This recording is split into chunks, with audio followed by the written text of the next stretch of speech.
Thank you for listening to Killer Shots, a filmmaker's guide to horror. Written by K.L. Thompson. Narrated by Kyle Derrick. 2025 by K.L. Thompson, all rights reserved. This audiobook is for personal use only. Unauthorized reproduction, distribution, or performance of this recording is strictly prohibited and punishable by law. And now, Killer Shots, a filmmaker's guide to horror by K.L. Thompson. Power of Suggestion. There's a famous scene in The Bad and the Beautiful where two characters must produce a film called Doom of the Catman. They immediately realize if they actually show the titular Catman, the audience will only see a bunch of fat guys in catsuits.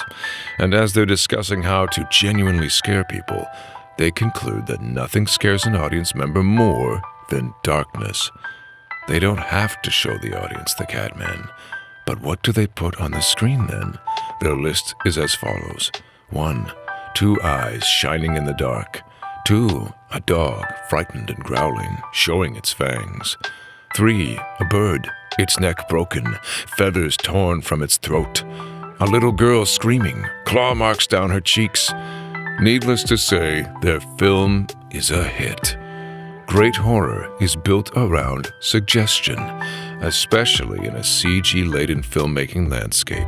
It can be a Herculean task to trick the human eye into believing something that isn't real. Rather than inflicting a CG monstrosity or a potentially overacting slasher on your audience, it's often a safe bet to pull back and let your audience become the victim of their own imagination. Ghosts and monsters become scarier when our ability to see is restricted, i.e., when we're limited to the symptoms of their power. Even a human killer becomes scarier when some part of them is hidden, as is evidenced by the enduring box office power of characters like Michael Myers and Jason Voorhees. One strong example I can turn to is the great Jack Turner's Night of the Demon. Due to executive meddling, Turner was occasionally forced to show his titular demon, the weakest point of an otherwise stellar film. What truly makes his film great is the wind in the trees, the suggestive shadows, the pointed absence of music at points, and the terrified expressions of the actors. Even gore fests like The Evil Dead lean on the power of suggestion. When the main characters arrive at a cabin in the woods, they find a swinging porch bench seemingly moving on its own power that stops on its own power. The power of suggestion can affect the audience by proxy, from in-narrative as well. For example, one scene in The Innkeepers shows main character Claire trying to summon a ghost with her friend. She may be imagining the haunting happening in the hotel, but her utter belief in what's going on draws her nervous and skeptical friend in. When she looks behind him and mentions she sees a ghost coming, he bolts away from her. In The Innocence, Miss Giddens is able to draw Mrs. Gross, already susceptible from trauma, into her possible delusions as a confidant. And as she's drawn into Miss Giddens' tactics, the audience is drawn with her. Always keep the principle of suggestion in mind. Much of what I'll lay out here is an outgrowth of this conceit, and for your purposes as a filmmaker, leaning on the power of suggestion and learning to trick the audience's senses is also usually budget-friendlier than trying to match multi-million-dollar monster movies. Silence is golden. One of the first ways to make your horror movie more nail-biting is to remove music, stingers, sweeteners, and excessive ambient noises. Music can work to amplify horror when used sparingly, such as the famous piano score of the original Halloween. Sparing use of insert songs can also work fairly well, as in The Innocence, starring Deborah Kerr, but excessive use of scary music can often push your audience away because it makes them overtly aware of the manipulations you're working to try and scare them. The same effect can arise from using an excess of ambient noises. You're presumably directing a horror movie, not a Trent Reznor music video. There can be more grace given to insert songs because, in theory, they're less generic than instrumentals by virtue of having lyrics and vocals. But remember, all things in moderation. Visually skewed world. One simple visual technique to illustrate the darkly skewed reality of a horror movie is to rotate a shot. The opening shot of Smile is a good example of this. We're shown the main character's dead mother, and as we look at her, the camera rotates, showing us how her death is twisting the world around her, the world of her daughter, with horror and trauma. If you don't want to put your camera through an overt full rotation, another good way to show the world askew is to use canted or Dutch angles. Another effective technique is to start the camera at a high angle, possibly with a drone shot, and then tilt downward so the world through the camera looks like it's going upside down and therefore awry. You could also forego the tilt motion and simply start the camera upside down, or even take a shot and then visually rotate or invert it using film editing software, so the order of your narrative world looks to be reversed. Smile does both, having one shot that reverses the world using a tilt early on, and then simply using a reversed high-angle shot later when the film is further along, and the protagonist is more sunk into her paranoia. Zooms and dollies. In general, I'd like to emphasize the utility of zooms and dolly shots. A zoom is essentially when a camera lens is rotated to shrink or magnify an image, creating the illusion of motion. A dolly is when the body of the camera actually does move forward or backward.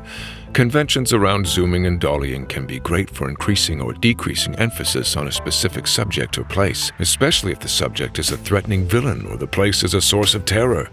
The speed with which these visual adjustments are done can also affect the energy of your scene in positive ways.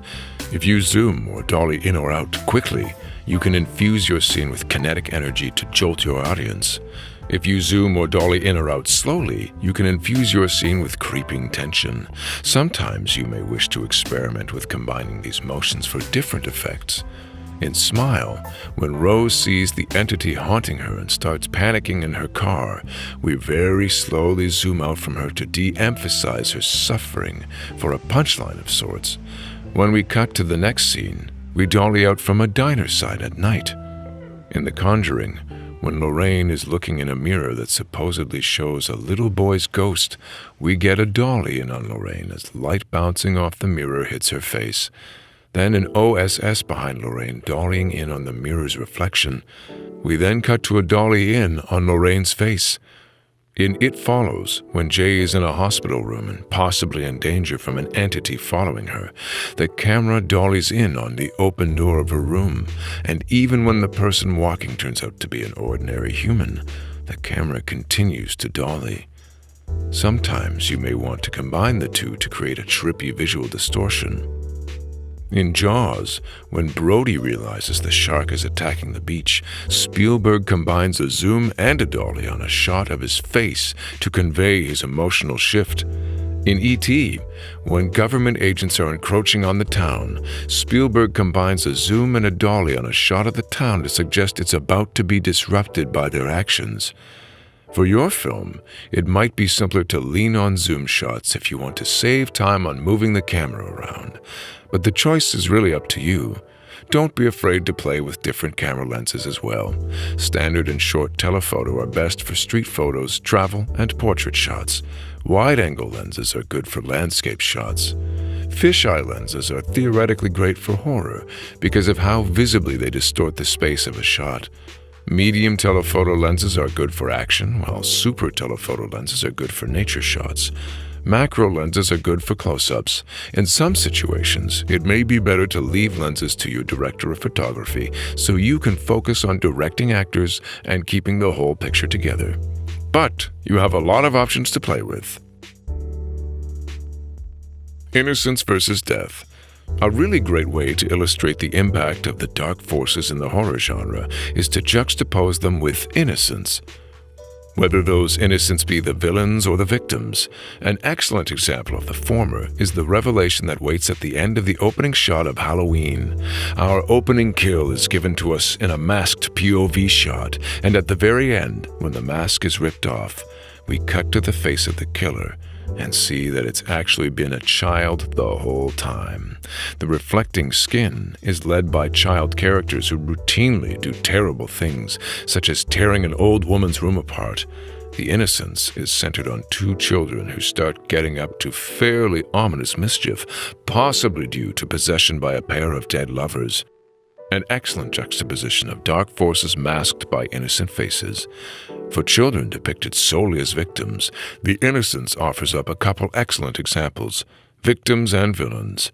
One scene in particular drives this home, wherein Miles finds Miss Giddens while playing hide-and-seek. He grabs onto her seemingly in affection, but holds on so tight that it actually hurts her. The opening shot of Smile ends with the reveal that the main character, as a child, has been looking at her dead mother's body the whole time. Later in the movie, the protagonist's nephew becomes a witness victim to the dark forces around her. The first time when she inadvertently gives him her dead cat for his birthday. The second time when she panics and hallucinates in her car. We zoom out from her in her car and swing to the left to reveal that the camera is actually placed inside the nephew's house, and the nephew is watching her through the window.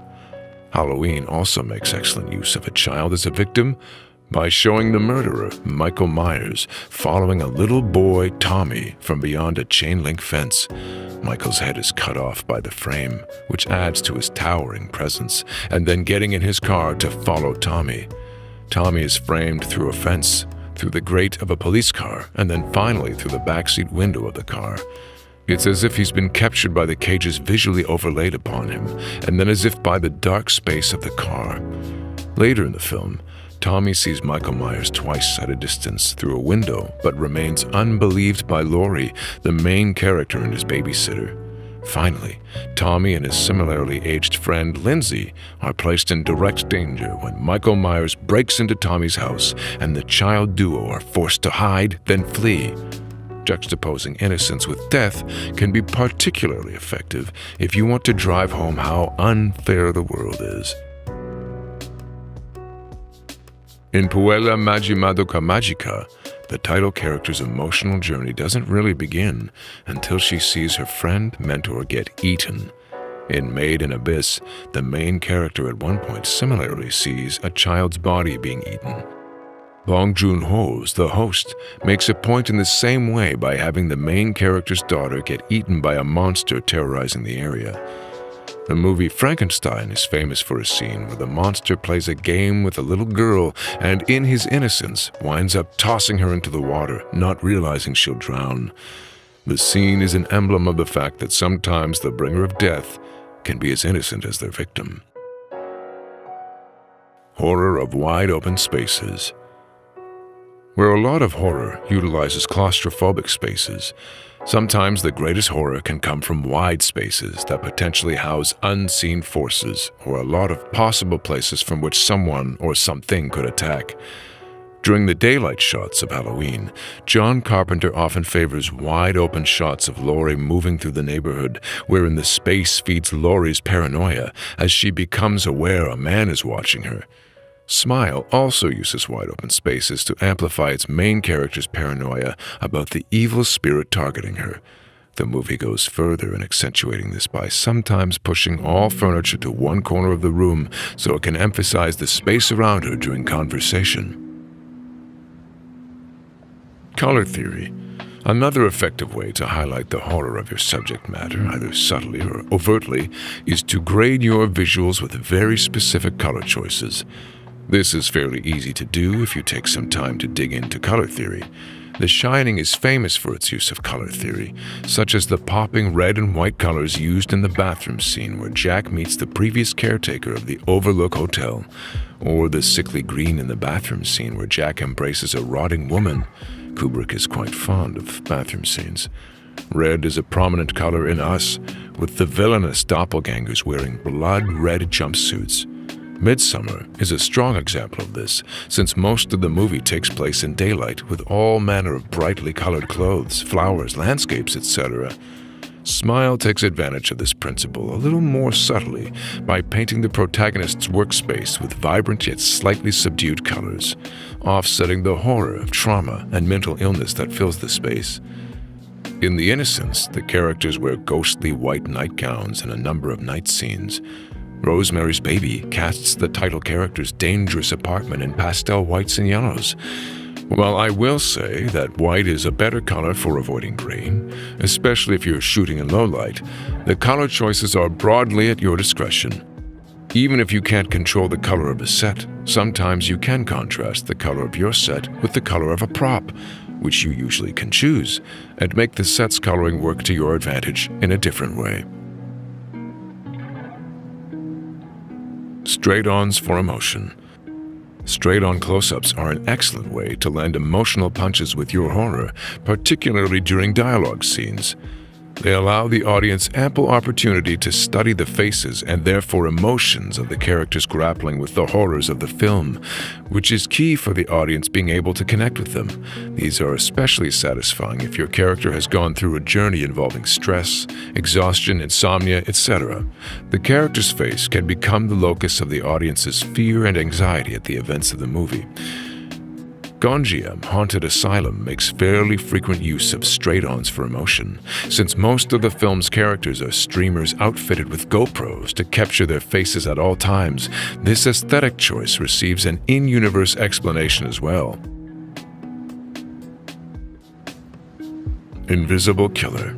Especially in the context of a setting with wide open spaces, one of the most effective ways to present your evil force or dark spirit is to make it completely invisible to the protagonist or to other people who aren't the protagonist. The most common way this is deployed in the horror genre is with ghosts. The Conjuring is emblematic of this by alluding to invisible forces behind open doors or on top of dressers, as well as having said forces lift up hair or throw people across the room. The Paranormal Activity franchise uses an invisible demon that does things like exploding appliances out of kitchen cabinets or pinning objects to the ceiling while people are out of the room and then dropping them to the ground. Various filmed versions of the Invisible Man take advantage of their protagonist's translucence by having him do things like menacingly leaving handprints on shower walls, leaving menacing footprints, taking photos of sleeping victims, etc. The Buffy the Vampire Slayer episode, Out of Mind, Out of Sight, centers on an invisible girl who leaves a message after each of her attacks. Smile implicates its wide-open spaces as hiding places for invisible forces during its first kill when a college student is possessed.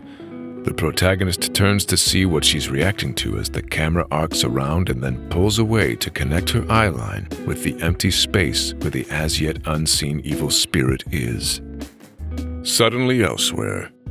One enjoyable way to disorient your audience is to momentarily distract them from the danger in front of them and then jolt them by almost magically changing the position of their opponent.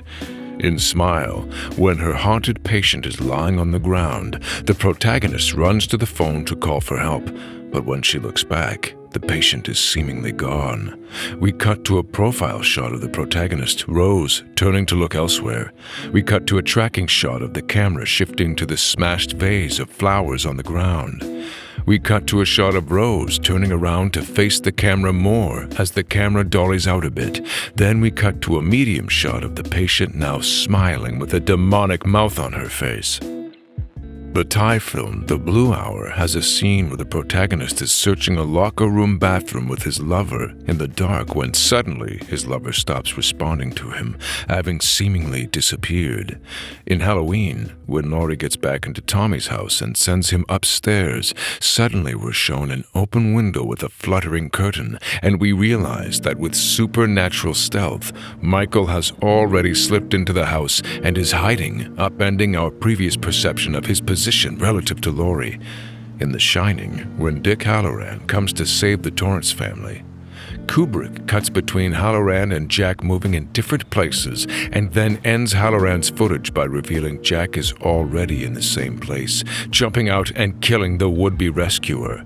This is a good example of how editing can be used to establish audience expectation and then subvert it, tricking the audience. Suddenly elsewhere through editing.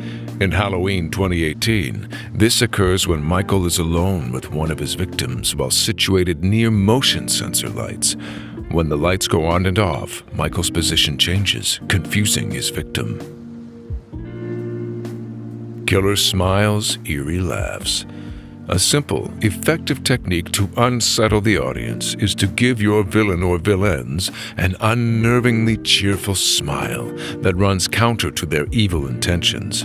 This is essentially the central conceit of the film Smile, but you could almost call it ubiquitous in the horror genre. Smiling ghouls and killers are everywhere, from Hereditary to the Purge franchise, and it costs absolutely no budget to have your actors smile unnervingly. So why not deploy it yourself? Smiling suicide.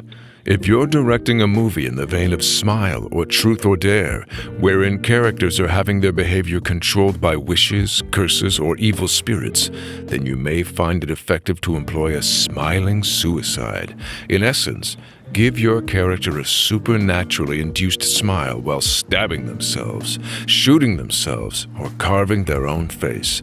The film Smile specifically builds its plot around the concept of characters killing themselves with a smile in front of others, so that the evil spirit can keep passing itself on to others through the shared trauma. But the reason a smiling suicide is particularly effective is because the happy demeanor contrasts the tragedy of the event. Long cold open.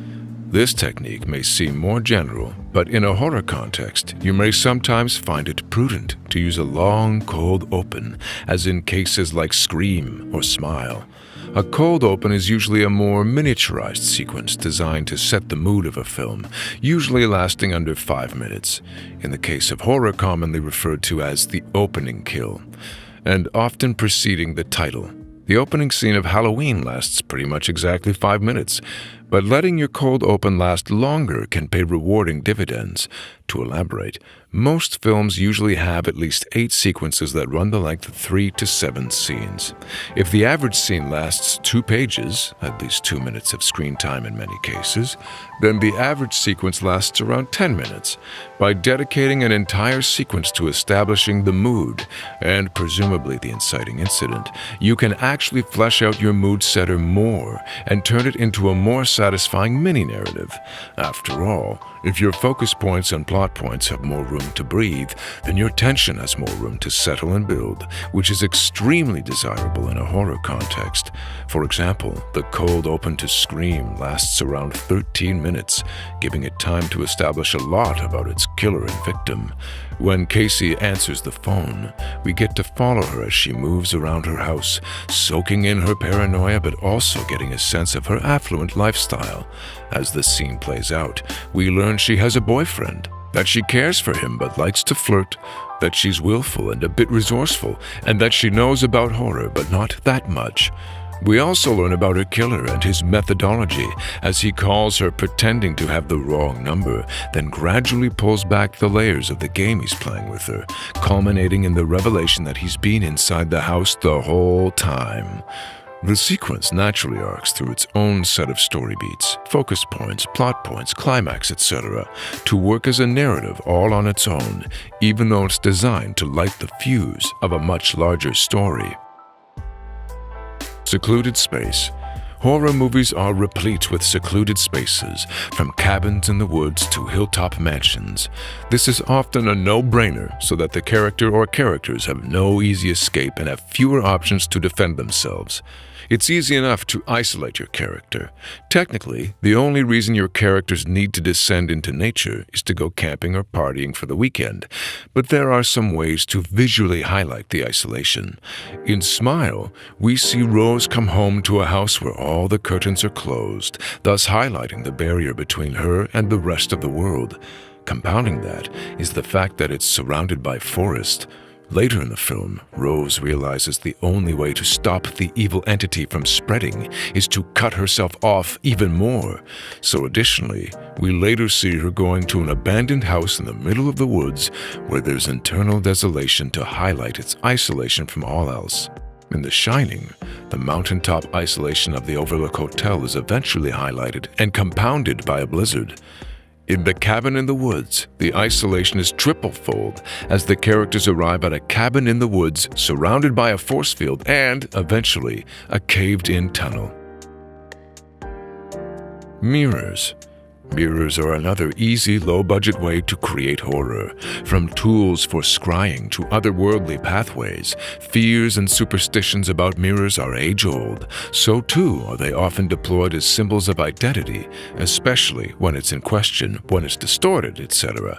The film Oculus is built around the idea of mirrors as a source of false or distorted perception.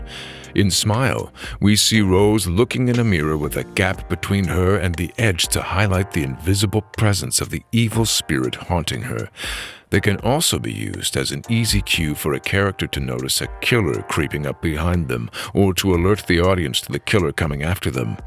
Early in Sailor Moon Stars, the protagonist's whole town is plagued by an evil presence using mirrors to bewitch people. Inspired by the Snow Queen, one scene in episode 169 actually shows us a pretty solid way to build suspense around mirrors. We start with a deep space shot of Usagi and Mako watching a girl, a fellow student, bewitched by her makeup compact. We get a high-angle OSS behind the girl looking down at her makeup. Cut to a medium shot of Usagi, Mako, and Minako with a white tint in the right corner, evoking the glare often associated with mirrors and glass. Usagi moves toward the girl. We dolly away from the girl's bewitched face as Usagi enters the shot from the right of the frame. There's a white tint in the left corner. Usagi speaks to her and gets no answer. We get a close-up of the girl's face with a white tint down the left side of the screen. This consolidates for us that the glare in each shot up to this point is associated with her, namely because her mirror is the real subject of this sequence. The girl's mouth parts slightly. We get a two-shot of Usagi snatching the mirror away from her. Cut to a high-angle insert of the compact mirror with Usagi's face entering the reflection. Then a low-angle two-shot of Usagi looking in the mirror as the girl watches. Cut to a close-up insert of the mirror reflection, emphasizing Usagi's face more strongly. A subtle shadow spreads out from the center of the mirror. We cut to the previous two-shot, but it becomes a 360-degree arc shot moving all the way around Usagi. We then zoom out from Mako's concerned face as Amy and Minako watch Usagi on either side of her. Next, a low-angle tracking shot of shadow burbling out of the mirror. Then a straight-on of Mako charging towards the camera. Next, a low-angle shot of the shadow reaching toward Usagi's face. Smash cut to a Ken Burns shot of Mako knocking the mirror out of Usagi's hand. We follow it with a high-angle insert tracking shot of the mirror rolling on the floor, hitting the wall and cracking. Finally, an out-of-focus image of the mirror shifts into focus and zooms, then dollies out into a shot of all the girls looking at the mirror, including Amy and Minako deep in the background. The Conjuring has some very striking usage of mirrors. In one scene, Lorraine Warren has learned that one of the little girls in the house is friends with a boy's ghost. She discovers she can supposedly see the boy's ghost if she plays a music box and looks at the mirror on top of it. So we see an OSS behind the little girl, out of focus, of Lorraine cranking the music box. Cut to an OSS behind Lorraine, the little girl still out of focus, as she watches the music box mirror swirl, with a clown head moving up and down as music plays. Next, the OSS behind the little girl dollies in on Lorraine as light bouncing off the mirror hits her face. Then an OSS behind Lorraine dollying in on the mirror's reflection. We cut to a dolly in on Lorraine's face. Cut to an insert shot of the mirror reflection and little girl's face obfuscated by the mirror. Both are out of focus. The mirror reflection shifts into focus and we see the boy for a split second during one of the mirror's revolutions. When that happens, the mirror shifts back out of focus. Cut to an OSS behind Lorraine as she turns to look behind her. Then cut to an OSS in front of Lorraine, out of focus, seeing the in-focus wall behind her. Nothing is there. She turns back to the mirror and comes back into focus, the camera shifting with her.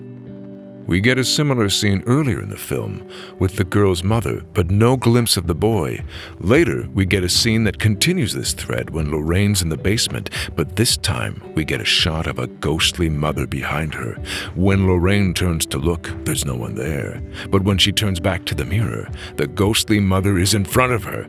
The film even ends with a shot of the mirrors swirling. It cuts right before the music stops, suggesting there might be ghosts with us as we watch.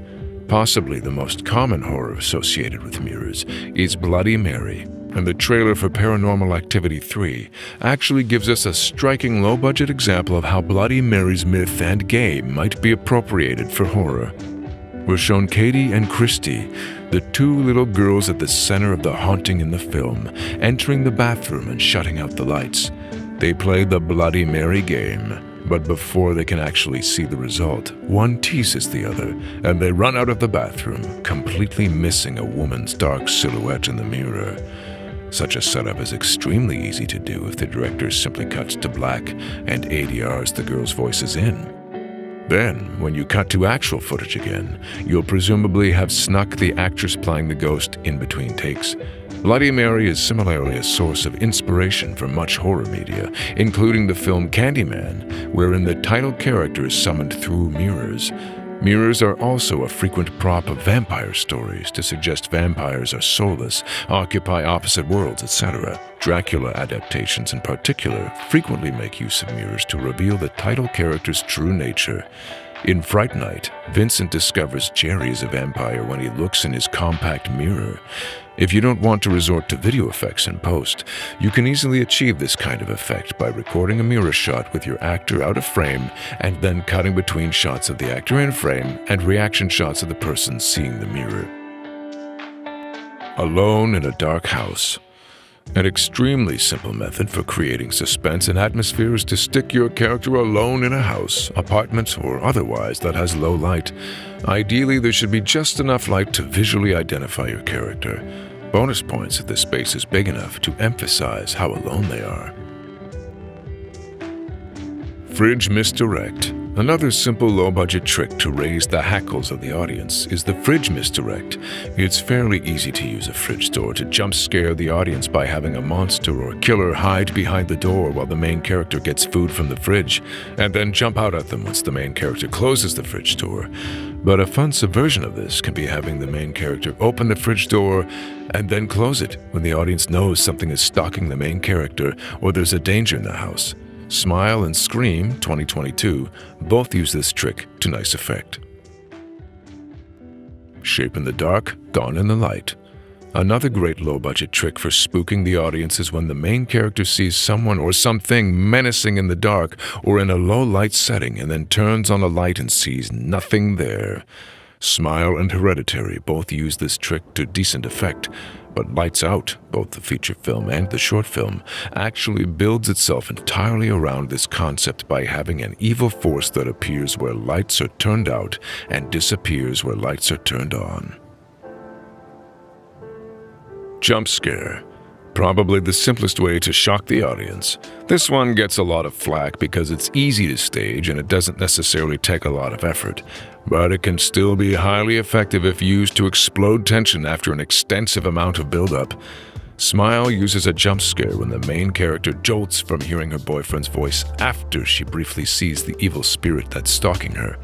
If used properly, jump scares can even be used to lower the audience's guard. Paranormal Activity 3 has the main character's girlfriend jump scare him in a mask after a buildup of him trying to find the source of a noise. Creep has a fairly inventive jump scare combining horror and humor where the central killer murders the protagonist, leaving the frame for a time, and then jumps at the camera. Killer at a distance. One of my personal favorite techniques for building horror is to depict a killer or sinister force watching the protagonist at a distance. Early on in the film Smile, Rose looks out her office window and sees the spirit looking at her from the ground at an extremely far distance. In The Innocence, Miss Giddens, possibly, sees specters watching from a far distance several times. But possibly the most famous example of the killer at a distance is Michael Myers from Halloween. Possibly compounding the role Distance plays in his menace early in the film is the fact that his original name was The Shape. There are some more nuances to his depiction that amplify his threatening nature, but distance plays a pervasive role, particularly for those who see him watching. Laurie notices Michael watching her from across the street while she's in school. She notices him looking up at her when she's at her bedroom window.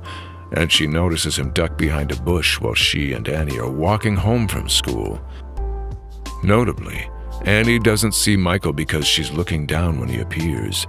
Tommy Doyle also sees Michael at an extreme distance when he looks through his window on Halloween night. Technically, most of the horror in Halloween comes from the characters being watched, whether they realize it or not. That just goes to show how much power this convention holds. Silhouetted figure. If you want to make a character more visually threatening, then casting them into silhouette at key times is a no-brainer. Using shadow to take your character's face away or obscure their features, possibly depicting them as a being of pure darkness, is a fantastic way to reveal their inner character. Often a character lit from behind can be darkened digitally in post, but post-production's not a necessity to create a silhouette. Creep has an ingenious low-budget moment when Mark Duplass' character stands beneath a porch light at night and threateningly invites the main character into his home. This is made extra effective by Mark Duplass' killer standing at the top of the stairs, towering over the camera's POV. In Smile, when one of Rose's patients seemingly becomes violent, we see him briefly in silhouette at a low angle. In Lights Out, the evil spirit is depicted in silhouette virtually the whole movie. If you wish, you can also flip this around to depict your protagonist or other characters in grief and despair. E.T. makes extensive use of benevolent characters in silhouette by setting an extremely bright key light outside its interior sets, possibly revealing their flawed natures in the face of the miracle of an alien presence. The icing on the cake, E.T. was initially conceived as a horror movie. Silent Party. Another great way to inspire horror in your audience is to face the protagonist with a malevolent, non-verbal character or entity. Whether they realize it or not, human beings depend a lot on being able to socially connect and categorize other people, especially into friend or enemy categories. In Persona, Alma is driven all but mad by having a silent patient. In Smile, Rose confronts an eerily smiling patient who initially refuses to speak to her. The Halloween franchise is replete with people speaking to silent killer Michael Myers to no avail. The central villain of the Terrifier franchise is notably silent, but expressive. Angle height. A great way to illustrate power dynamics, especially in the horror genre, is to make use of camera height and angles, especially high and low angles, to illustrate victim versus threat. In Smile, when Rose is seemingly accosted by her patient is depicted at a low angle to increase his scale. In the Columbo episode, Murder by the Book, when Lily is about to be murdered, Spielberg depicts her terror with a high-angle shot of her face. In Creep, when Joseph pressures Aaron to come inside his house, Joseph is depicted at a low angle. In the horror film Megan, when the title character returns to confront Gemma, the former is shot at a lower angle than Gemma to illustrate her power and the threat she poses. This has the added benefit of visually hiding Megan's metamorphosis into a taller body, until we cut to a master shot where we can see Gemma and Megan are now the same height.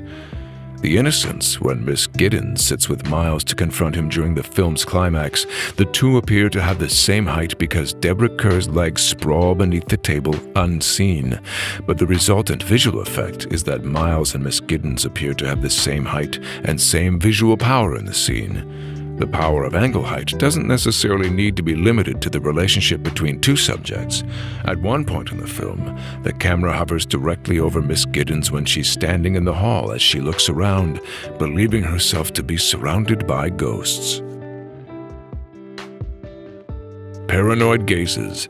A simple but effective low-budget way to illustrate your character's paranoia is to have your actor look around when the character they're playing is being, or at least feeling, hunted or pursued. This shouldn't be done in an exaggerated way. The actor doesn't need to swivel their head around like a dog looking out the car window. It's enough for the actor to shift their eyes around to keep a beat on their surroundings and their periphery. Gonjiam Haunted Asylum is able to place a lot of emphasis on paranoid gazes thanks to the cameras attached to the main characters during filming.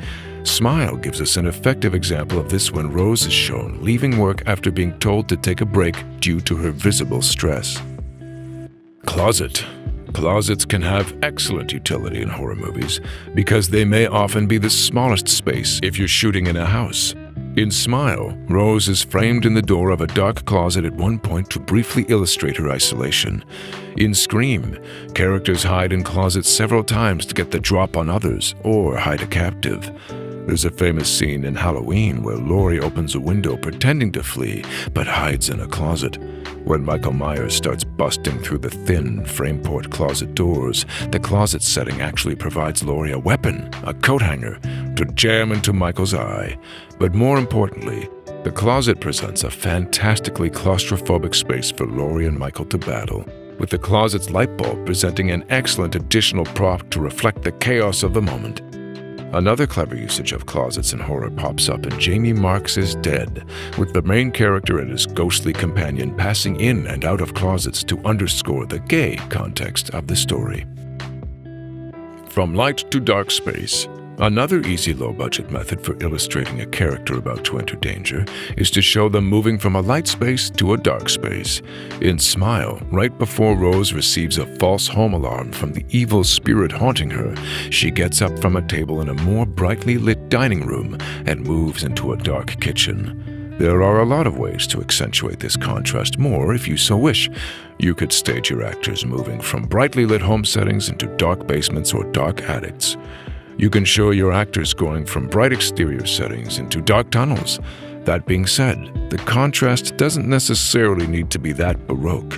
In The Blue Hour, our protagonist goes from a brighter exterior into a dilapidated school that's only subtly darker, thanks to shooting during the day rather than night.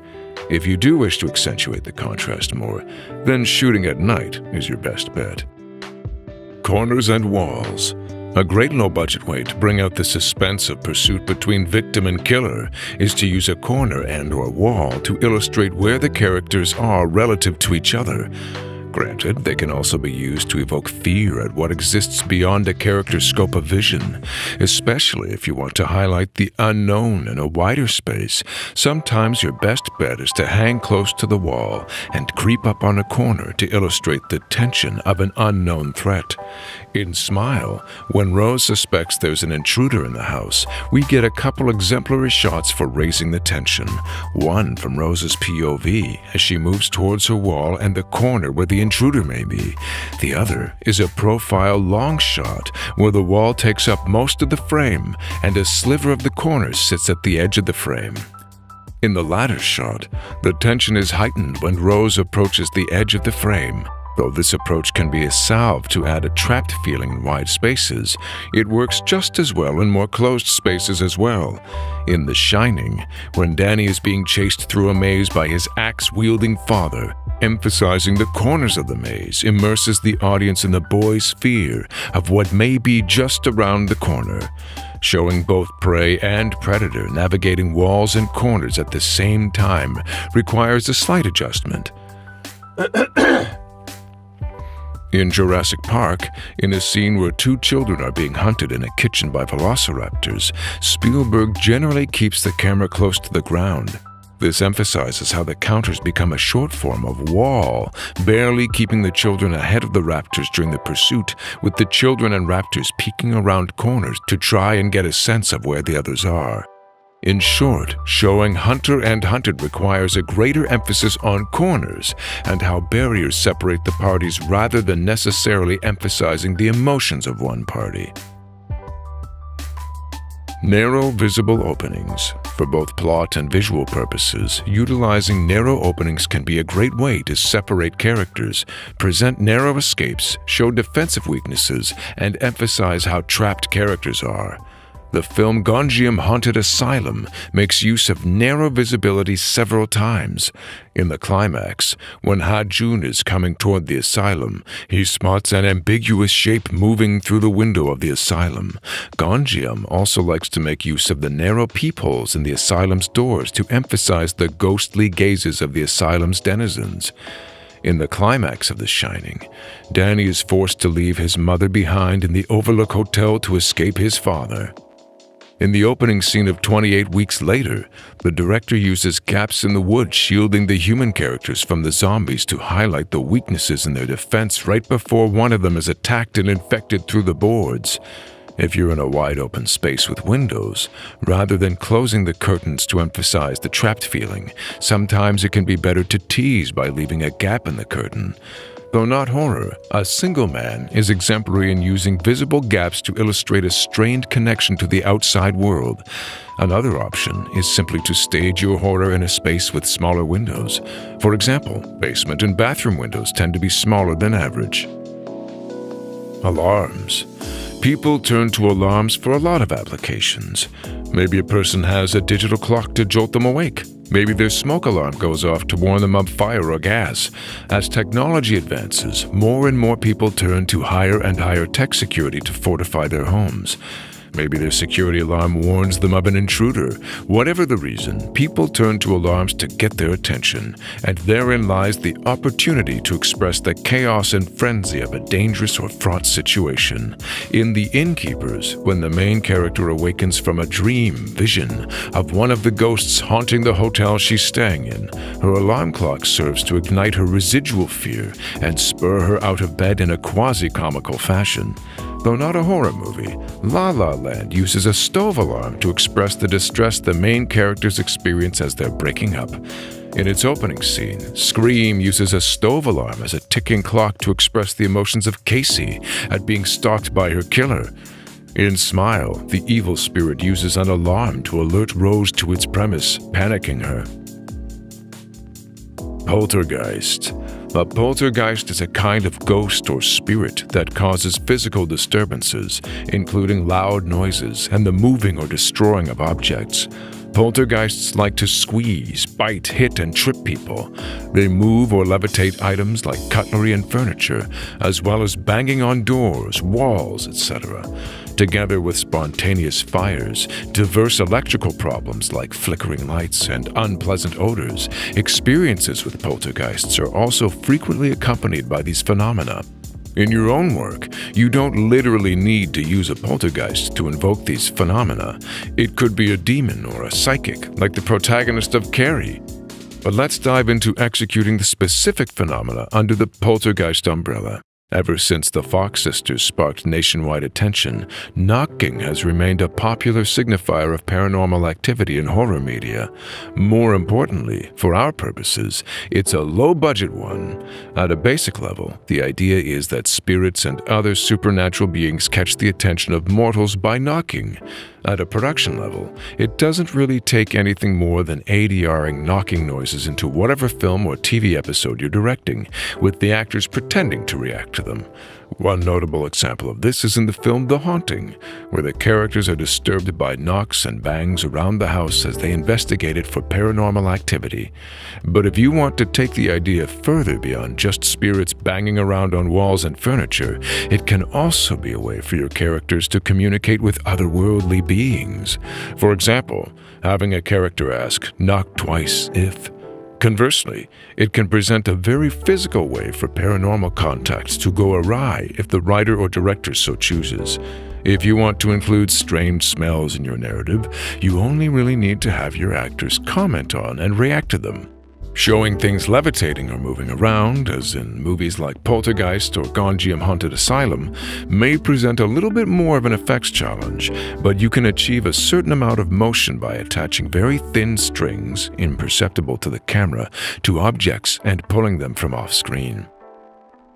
Killer POV. This is one of the coolest visual tricks to deploy that can also save you a pretty penny while shooting, especially if you're telling a story that implicates the audience as the real villain in a horror movie. It's a great idea to shoot from the killer's point of view. The opening scene of Halloween is famous for this, partly because the punchline is that the killer is a little boy, and we don't learn that until the end, but also because it's a single unbroken tracking shot, giving us fluid immersion in the killer's POV. It's also nifty from a budget perspective in a couple of ways. One is that because Michael puts on a mask halfway through the shot, most of the camera is visually covered up. This means that it's much easier to stage the stabbing of Michael's sister. Compare movies like Psycho, where the illusion of stabbing often needs to be created through quick cuts, no pun intended, in editing. Another film that makes excellent use of the killer's POV is Friday the 13th. Arguably, it makes more extensive use of it than Halloween because the reveal of Mrs. Voorhees as the killer is saved for the ending. So in essence, it's almost like the mechanics of Halloween's opening scene are stretched out over the course of a whole film. And of course, the use of the killer POV doesn't need to be reserved for corporeal characters. Smile gives the POV to an evil spirit, dollying in on Rose from behind as she talks to it on the phone. Watcher in the Woods actually uses the camera to show the audience things about the entity haunting its characters. In its opening scene, what we initially believed to be a tracking shot is revealed to be a ghostly POV when the entity sees the main character's car passing by and then the POV runs into the woods. Later, we're given the entity's POV when it moves inside the main character's house. Another easy, less direct way to situate us in the killer's POV is simply to do an OSS, over-the-shoulder shot, where the audience is placed close to the killer's shoulder from behind. Halloween does this several times, most notably in the first scene we meet Laurie. As we watch Laurie walk away from Michael's house from behind, his shoulder slips into frame, and we hear his breathing. It Follows opens on a POV shot from the perspective of the titular It. Fright Night has a particularly creative tracking shot, giving us Jerry's POV as he comes away from a window, walks over the roof, and then flies, which clues us into the fact that he's turned into a bat through angle alone. The Evil Dead franchise is famous for its frenetic POV shots from the Deadites' perspective as they approach their victims. Depending on your purpose, this convention is fairly easy to do. In most cases, you simply switch to a POV shoot as the villain and have the actor playing the victim react accordingly. Having your cameraman pick up a knife or wear the killer's clothing can further cement the POV if needed. There's many ways to play with this trope. False voice. A great way to unsettle your audience is to have your killer or entity speak in a voice that isn't theirs, whether it's a false voice or simply an assumed voice. In Megan, the title character has an AI replicate the voice of Gemma's co-worker to gather information near the end of the second act. In A Dark Song, an evil entity speaks to the main character, Sophia, unseen, through a door using the voice of Sophia's dead son. In Smile, the evil entity talks to Rose through a phone by initially disguising itself as a dispatcher. This doesn't always need to be done to trick another character. In Get It Done, the Season 7 episode of Buffy the Vampire Slayer, the devil-like entity, the first evil, taunts Buffy by assuming the voice of the latter's dead ward and speaking with Buffy's voice to repeat her cynical words back at her. Similar to a false voice, sometimes it's chilling to hear another person's assumed voice coming out of someone else's mouth, especially if you highlight the cognitive dissonance between voice and vessel. In The Exorcist, Once Possessed, Regan doesn't speak with a false voice. She speaks with the voice of the demon possessing her, but the demon is puppeting her to speak with its real voice rather than her own. The frightening incongruity comes from a man's voice coming out of a little girl. In Night of the Demon, a psychic speaks with the voices of various different types of people. Even though the spirits aren't malevolent, the incongruity is chilling. This is also a very budget-friendly way to spook your audience since it only really takes speaking into a voice recorder if you don't show the entity speaking.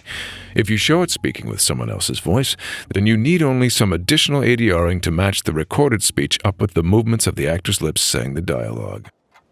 The Forbidden Forest. One of the oldest but still effective conventions in the book is the idea of the Forbidden Forest.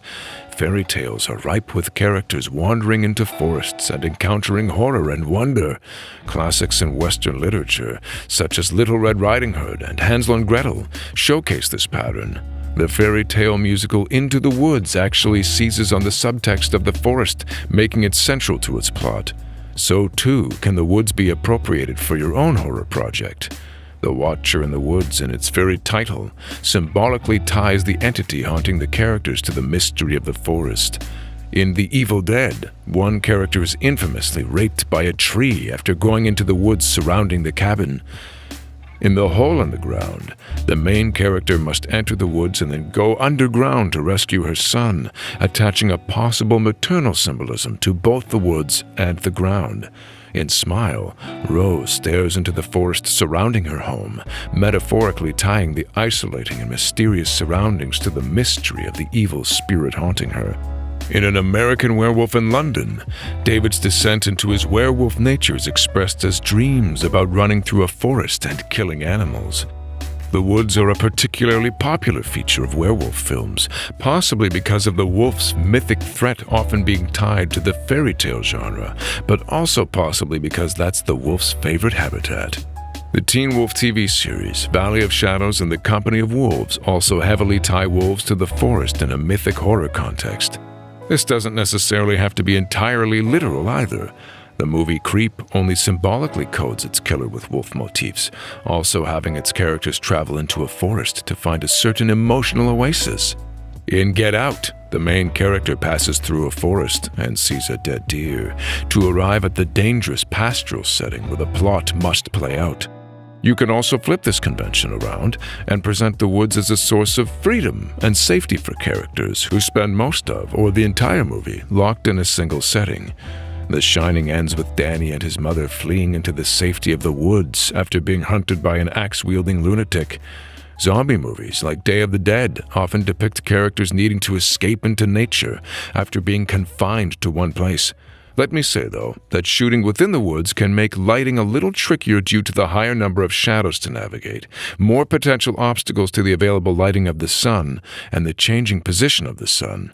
But if you highlight the shadows to add a threatening atmosphere to a given scene, they can work to your advantage. Just be strategic about where you shoot if you're going to take your crew into the woods. Terror of the outside. Simpler still than placing your characters or plot in a forest is merely placing your characters outside when the audience knows danger is afoot. One of the simple reasons for this is that people generally have less control over what happens outside their house than what happens inside of it. Outside of their home, it is open space. They don't know the surroundings nearly as well. The threat could come from anywhere, etc. In Creep, Aaron wanders around outside his house at night when he suspects Joseph is stalking his home. In Smile, when Rose tells her boyfriend about the evil spirit, the ensuing argument happens outside their home at night. In Scream, when Sydney first talks with Ghostface on the phone, she steps outside to call his bluff about him watching her. Of course, this is more of a subversion, since the call is actually coming from inside the house. John Carpenter's The Thing heightens the danger of the outside by virtue of the movie being set in an icy, frozen landscape. As a note, you can also amplify the fear of leaving the inside by using a POV shot from your character's vantage. From a shooting perspective, I should mention you may face a few more difficulties getting the right sound and lighting when you situate your characters outside. Don't overreach if you anticipate being on a tight shooting schedule. Wake in Fright.